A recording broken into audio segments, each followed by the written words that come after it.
Simultaneous earthquake drill gipahigayon sa Cebu City Hall nga gisalmutan sa tanan nga mga kawani. Samtang sa Mandaue City, gihingusgan usab ang pagpahigayon sa drill sa nagkariyang edipisyo ug istruktura. Sayra natong detalye sa report ni Alan Domingo.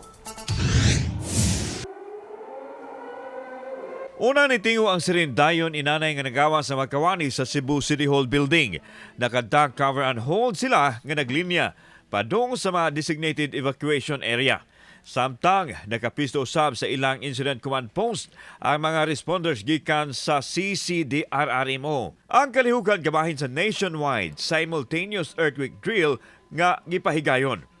Nagmalampuson ang kalihugan na panggihulagway ni Harold Alcontin nga doon na pagkinahanglan nga palambuon sa sistema sa pagpabakwit sa mga kawani gikan sa building ug galing adunay kusog nga linog nga mahitabo. From 1 to 10, siguro I give sa ato ang drill mga 7, no?